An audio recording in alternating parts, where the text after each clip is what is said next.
Hey everybody, welcome back to Jeff Bowles Central. It is currently early morning on the 4th of July, holiday here in America. It's been a few weeks since I've made one of these mental health videos, mostly because I've been doing other things. I've been recording music and I've been suffering some depressive symptoms and stuff like that. So my slate is full. I'm booked. But anyway, I decided to do one of these videos, and what I wanted to talk about this time on this fine morning and on the 4th of July in the year 2024 is people's opinions of you, other people's opinions of you, and the degree to which you allow those opinions to shape your own opinion of yourself. Which is to say, if they really like you, then you really like yourself, and if they really don't like you for whatever reason, then you really don't like yourself. To my mind, looking back at my experience, my life, neither of those is super correct. It's nice to be loved. Everybody loves to be loved. Love is love. Love is great. Everybody loves it. Gotta love love. However, when there's too much love in your diet, or rather, let me say it a different way. If there's enough love in your diet that you start to think that the only way you can receive love is from other people's perspective on you, their adoration of you, their love of you. I know that this sounds weird, but it's just as it's counterintuitive. It's just as potentially roadblocky or destructive, potentially, I know it's love, but potentially, as when people don't like you and you also equate that with who you are. Do you see what I'm saying? It's the association that you make between your worth and what other people think of you. And I gotta tell you, historically, famously, anybody who actually has known me over the last 39 years knows that about me, that I historically, traditionally care too much what people think of me, or have cared too much what people think of me, like to a tremendous degree. So much so that, look, I got picked on a lot as a kid. I'm a fat kid, or was a fat kid. I'm a fat man. No bones about it. Anyways, I still get picked on for it, by the way. It's not like it ever goes away. It doesn't. However, you learn to divorce yourself from that crap. And you also learn to divorce yourself to a certain degree from people's respect, people's adoration, people's love. Yeah? And I've had plenty of both in my life. I've had a lot of adoration, respect, and love, and I've had a lot of being made fun of and people not liking who I am and people not liking what I do, because I've had a life. And if you have a life for any length of time, you realize that some people like you and some people don't, right? It's kind of a crapshoot as to who's going to like you and who's not, right? In the long run. Regardless, I used to consider myself only worthwhile as a human being if people were liking me, and that's really bad, y'all. I don't ever say y'all. I don't know why I just said it now. This kind of made me laugh. It's really bad, guys, because I spent my whole life hating absolutely everything about myself, just because. Here's another problem that you might face, because this is something that I have faced. You take the negative and you echo it. You expand it, you expound it, you make it bigger than it ought to be. For every negative comment you receive, it'll take 10 positive comments to counteract it. That's a crazy ratio, man. If someone said, "Hey, you're fat," which is never an actual comment I received, it was always nastier than that, or "Hey, your music sucks," or "Hey, your videos on YouTube suck," which they kind of do. I'm not saying they don't. Every time I hear something like that, it takes someone like, an inordinate amount of cheering up to even try to counteract that thing. It's very dysfunctional. I have been very dysfunctional in this area in my whole life, basically, except that something has shifted for me. And I'll tell you what it is.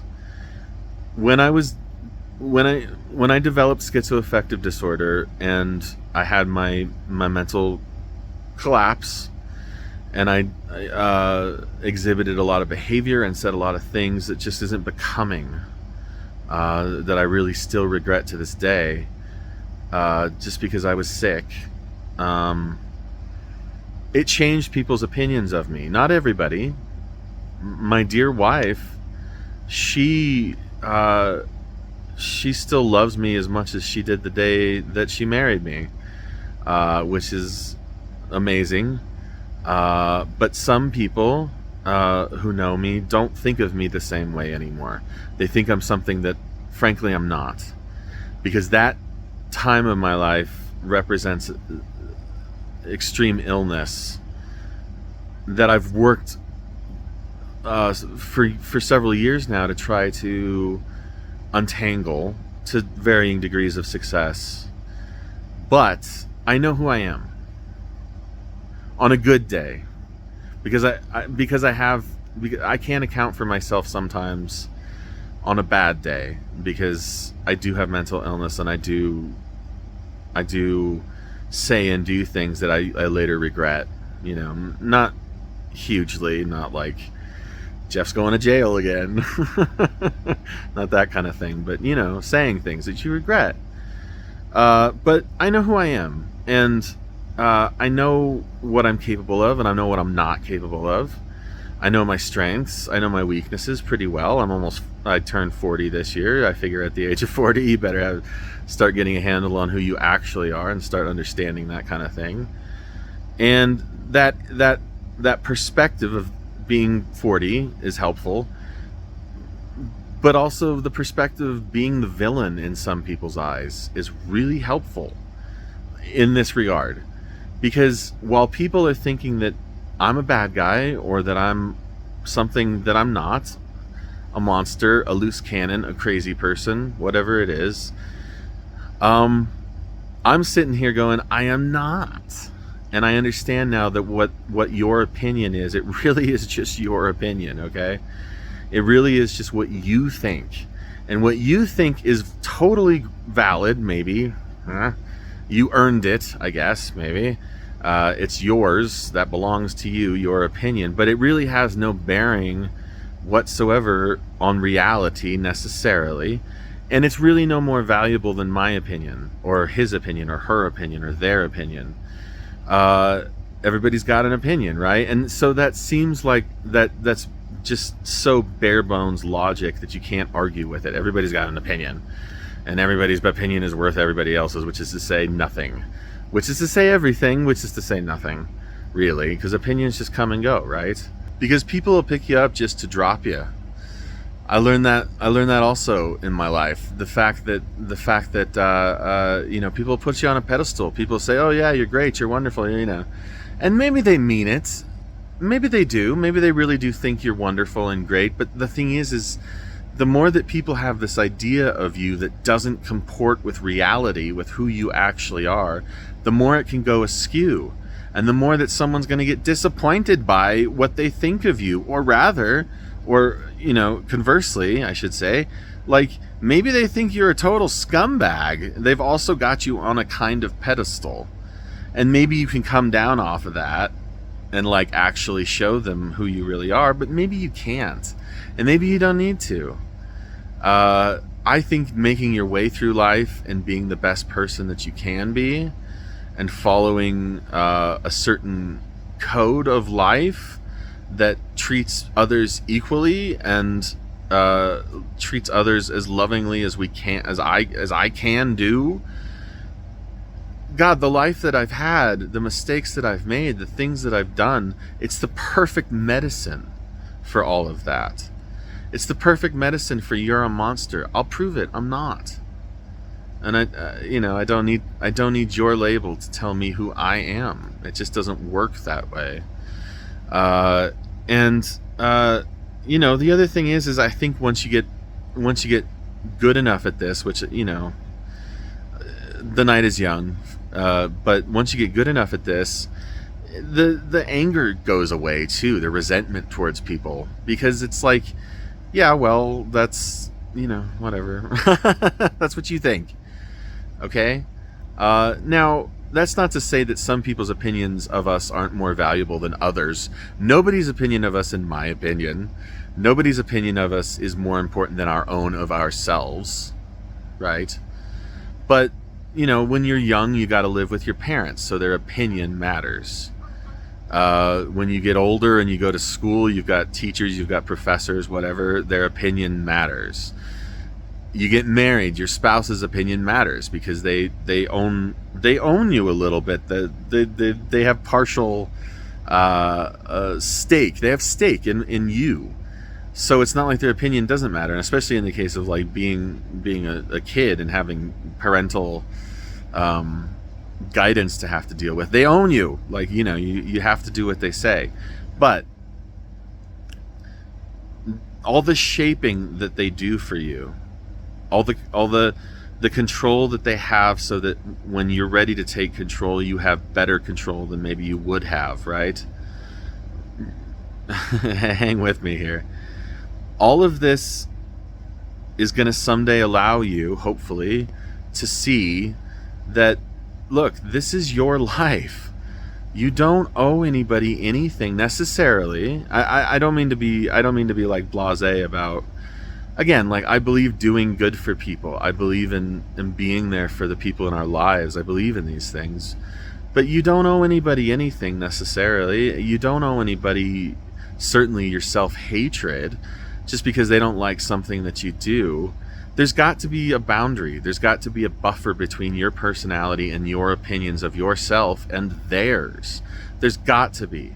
Because otherwise you're just open. You're just open air. You're a window, and anything and everything gets into your mind. And that's not good. Speaking as someone with mental illness, letting anything and everything in without no gatekeeper of any kind, no bouncer, no goalie, not great. It isn't great for your mental health.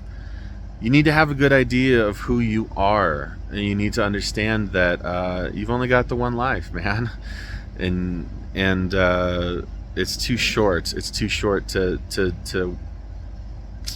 throw away on other people's either too much love, too much respect, too much adoration. I know that does sound strange to say it, or too much negativity, too much derision, too much disbelief. Too much criticism. Screw those people. You don't need that. And honestly, it would be nice to achieve a neutral state in all this. Hey, I love you, man. I love you for everything that you do. I love you too. But you're neutral about it if you can be. I hope that all of this is sounding how I want it to sound. I don't mean to sound, again, flippant or blasé, or say that receiving love from people is a bad thing, or that rejecting people because they hate you is necessarily a super tremendous thing. But it's a more functional thing to do than to incorporate it, which is what I did for so many years. So I just wanted to offer that little piece of thought today on this fine 4th of July holiday. That's kind of an American thing too, the attitude of, I'm gonna go do what I want to do. I'm gonna be an individualist. I'm gonna be my own man or my own woman, and I'm gonna make my own way in the world. That kind of thinking gets you places. It doesn't always get you where you expect you're gonna go. But I think it's an attitude that more people, especially mentally compromised people with mental health issues, I think it's something that might help a little to have a little bit of that attitude, a little bit of, no, I know what you think, but this is what I think of me. And what I think of me outranks what you think of me. Yeah? So that's what I'm saying. All right. Happy 4th.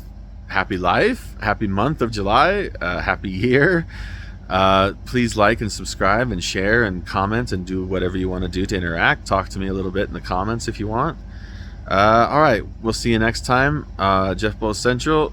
Bye-bye, everybody.